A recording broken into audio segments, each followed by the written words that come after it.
Welcome to China in Focus. I'm Tiffany Meyer. Our top story, China handing out a new rule for citizens with overseas experience. How is it connected to the mass illegal Chinese crossings at the southern border? We break it down. A top U.S. intel official warns disgruntled workers could make companies more vulnerable to IP theft and cyber attacks. How is China taking advantage of this loophole? Two senior British judges abruptly resigned from Hong Kong's top court, what drove the jurors' decision to step down. And the U.S. ambassador to China is detailing the fight between American consulates and Beijing's censors, plus the state of play for U.S.-China relations. You know, you go into most hotel rooms around the world, on any continent, there's CGTN. They've put billions of dollars, Beijing, into this vast influence network, propaganda network, and, you know, we've got to respond to that.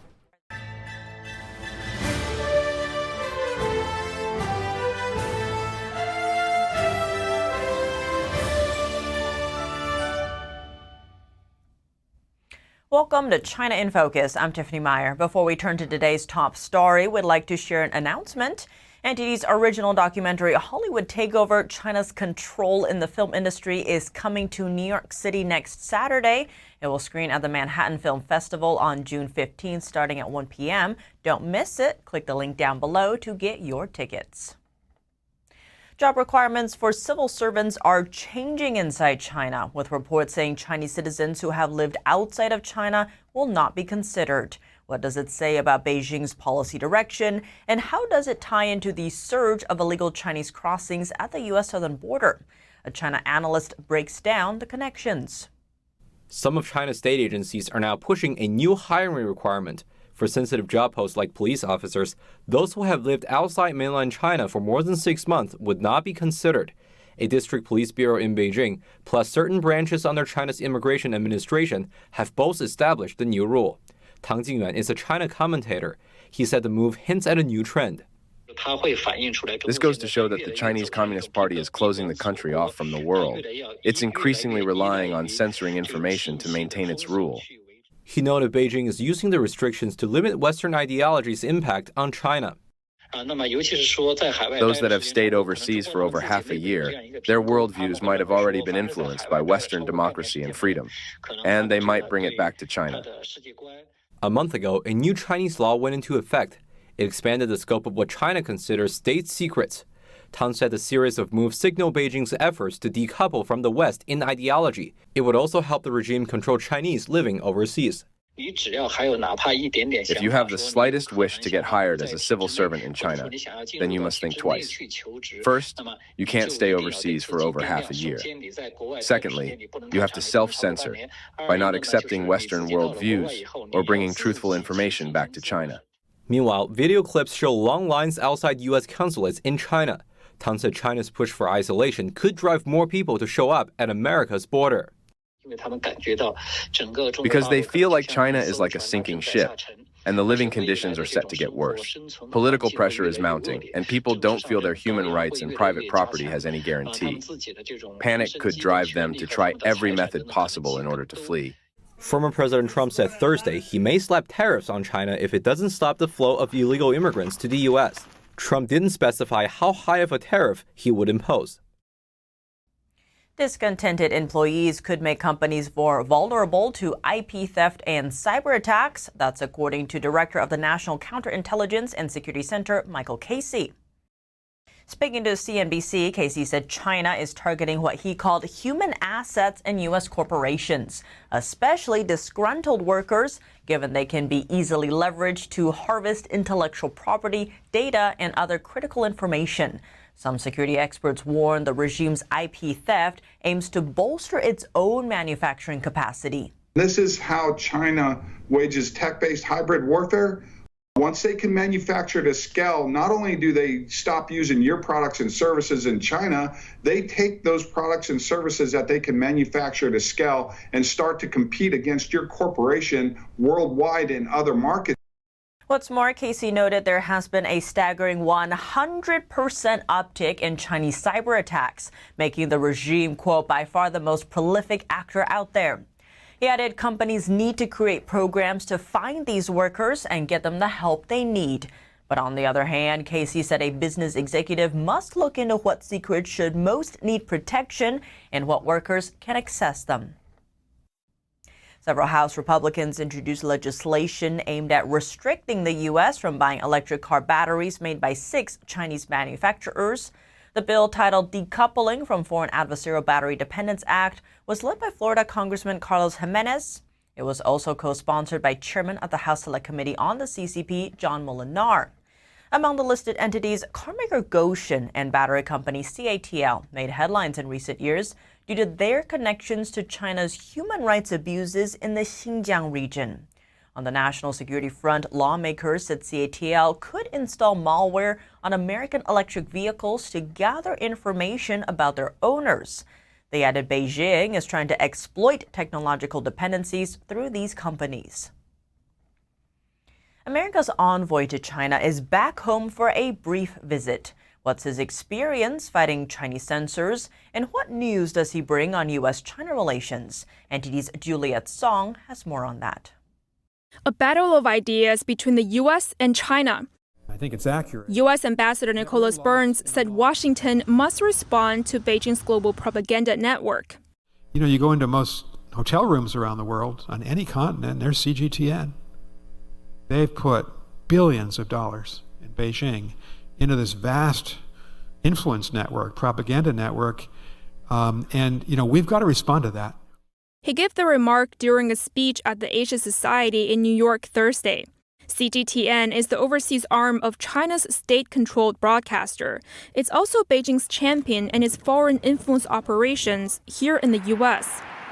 China is the top foreign country when it comes to spending on influence operations in the U.S., pouring over $400 million into the effort since 2016. CGTN spent over half of that money working to shape U.S. policy and public opinion about China. While Beijing has been spending big to sway U.S. public opinion on American soil, the U.S. Embassy has been struggling to keep its posts up on Chinese social media. We'll put a speech by Secretary Blinken, we'll put something I've said on Chinese social media, and it's taken down by the censors. We change the title, we try to get it back on, maybe it gets on for 20 more minutes or 2 more hours, it's taken down by the censors. Burns noted the U.S. has an obligation to contest the battle of ideas between the two powers.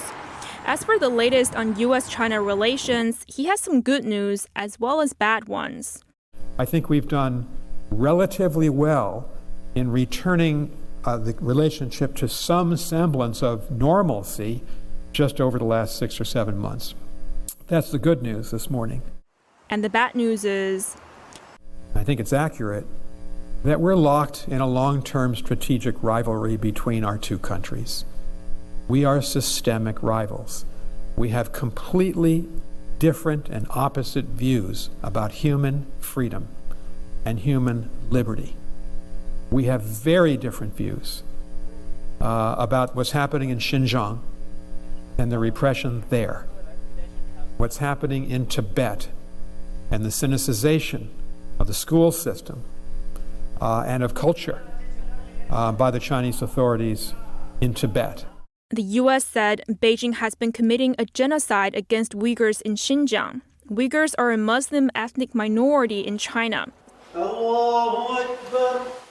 Studies found Chinese authorities have restricted Tibetan children from receiving religious education. Burns reiterated President Biden's stance that the U.S. doesn't want conflict with China. That's despite Washington confirming it will compete and stand its ground on important issues. Juliet Song, NTD News. An American innovation contest is saying no more to Chinese money. A Washington-based charity group shreds ties with its sponsor, Chinese telecom giant Huawei. The U.S. government has repeatedly warned about the company's close ties to the Chinese Communist Party and China's military, calling it a national security concern. The Optica Foundation's CEO said recently that they will no longer accept funds from Huawei, adding they are also returning all the money that Huawei donated from 2022 through this year. Huawei has poured millions of dollars into Optica's research contest since it launched 2 years ago. The contest has become popular among researchers worldwide, including students from top U.S. institutions. Some of those schools are even banned from working with Huawei. Applicants say they were not aware of Huawei's ties to the contest, as the company specifically asked to have its name removed from the sponsor list. The incident drew close attention from lawmakers. The House Science Committee sent a letter to Optica last month questioning why the foundation agreed to let a blacklisted Chinese company sponsor budding U.S. researchers. The House Select Committee on China said that the U.S. needs to suspend all export licenses to Huawei and consider issuing special sanctions on the Chinese company. The Philippines has accused the Chinese Coast Guard of blocking a medical evacuation in the South China Sea. The Philippine Coast Guard Friday called the actions barbaric and inhumane. A spokesperson said Chinese vessels harassed Filipino Coast Guard and Navy boats with dangerous maneuvers, despite warnings it was a medical operation. The Philippines said the incident took place last month, and the sick crew member had been guarding a Filipino ship off the Second Thomas Shoal. Manila's troops operate in the waters near the shoal and consider the territory part of the Philippines. But Beijing also claims ownership and often confronts other countries' vessels near the shoal. A 2016 international ruling says Beijing has no right to do so. China recently issued a new Coast Guard policy that gives Chinese troops authority to arrest anyone they suspect of trespassing in waters claimed by China. The Chinese Defense Ministry lashed out at Washington's latest arms sale to Taiwan on Friday, calling for a, quote, immediate withdrawal. Beijing also vowed to continue sharpening its combat abilities. The U.S. State Department approved the new weapons sale just 2 days before on Wednesday. The weapons package is valued at $300 million. It mainly includes spare and repair parts for F-16 fighter jets. Taiwan says the deal will be finalized next month. The Chinese Communist Party sees Taiwan as part of China despite never having ruled it. According to CIA Director William Burns, Chinese leader Xi Jinping ordered Beijing's military to prepare for an invasion of Taiwan by 2027. President Biden said recently that the reason why the U.S. has invested heavily in the Indo-Pacific is to ensure that China isn't able to change the status quo there. 2 British judges are quitting Hong Kong's top court this week amid Beijing's tightening grip on the city's dissidents and democracy. Jonathan Assumption and Lawrence Collins served as non-permanent judges of Hong Kong's Court of Final Appeal. The resignations came about a week after a Hong Kong verdict convicted 14 democracy activists of subversion. Collins told the Financial Times that his decision was made because of the political situation in Hong Kong. The Hong Kong Bar Association said Friday that their departure won't affect the top court's judicial functions. But the presence of foreign jurists in Hong Kong's top court has long been key to the city's international image. Beijing imposed a national security law on the city 4 years ago and has been using it to tighten its control on Hong Kong. Coming up, Homeland Security Secretary Alejandro Mayorkas speaks with China's public security chief via video call. What the two discussed, including the repatriation of illegal immigrants. And a famous waterfall in China may not be so natural after all. A video is going viral on social media suggesting that metal pipes are supplying the water. More on that after the break here on China in Focus. In a Thursday video call, Homeland Security Secretary Alejandro Mayorkas and China's police chief agreed to keep communication open on counter-narcotics and law enforcement. That's according to Chinese state-run news agency Xinhua, a mouthpiece for the Chinese Communist regime. China's Public Security Minister Wang Xiaohong said the two countries need to deepen cooperation in areas like drug control, the repatriation of illegal immigrants, and combating transnational crime. The two met earlier this year with other senior U.S. and Chinese officials to discuss similar matters. They later jointly launched a counter-narcotics working group to tackle the spread of fentanyl. American lawmakers have said that China is fueling the U.S. drug crisis by directly subsidizing the production of raw materials used by traffickers to make fentanyl outside the country. Next, a deeper dive into the quantum computing revolution, where the stakes couldn't be higher. A single quantum computer holds the power to dismantle all modern encryption systems. We recently discussed China's quantum ambitions with senior advisor at MySmart Privacy, Rex Lee. But how does the U.S. measure up against China in the quantum race? Plus the risks of Chinese firms partnering with the West for access to the game-changing technology. We welcome Rex Lee back to the show for more. Rex Lee, thank you so much for joining us. Great to have you back on the show. Thank you, Tiffany, for having me on the show. Speaking of that report of the Chinese researchers and what they've developed in terms of the quantum computing hacking into the RSA feeds, what is the current state of the global race for quantum computing? How does the U.S. stand in comparison to China? Well, we're ahead of anybody in quantum computing technology. But this then becomes concerning with the fact that if you look at Alphabet and their development of the Android OS, Google partners with Chinese app developers who develop Android apps, such as Baidu. Baidu is an app developer that works with Google and has been responsible for some of the pre-installed apps or the development of the pre-installed apps that support devices that are supported by the Android OS, such as the Samsung Galaxy Note smartphone. If you remember, I was the first person in the world back in 2013 to discover pre-installed Chinese surveillance technology in the form of pre-installed apps developed for the Android OS. They were developed on behalf of Android or on behalf of Google for Baidu, and they were pre-installed into the devices. This meant that if you own a Samsung Galaxy Note, not only are you being surveilled and data mined by Alphabet, Google, but also their app developer partners like Amazon, Meta, which is Facebook, and so on. But this includes app developers from China, such as Baidu. On that note, what are the implications of Chinese firms potentially accessing that advanced technology through these partnerships with Western firms? Exactly. So if you look at Google's advancement in AI, it's almost mirrored by Baidu in China. Baidu leads AI development in China. And if you overlay that with quantum computing in the future, and quantum computing is going to be used for surveillance and data mining business practices, then you can see the huge threat that this could become as long as Google, Apple, and Microsoft continue to partner with Chinese companies. Now, let me take this one step further. A lot of people say we're in an AI race with China. We hear this all the time that we're competing against China, yet the three biggest technology companies in the United States, Google, Apple, Microsoft, continue to distribute AI integrated apps and platforms developed by Chinese companies such as ByteDance, the developers of TikTok, Tencent, the developers of WeChat, and Temu, Shin, and so forth.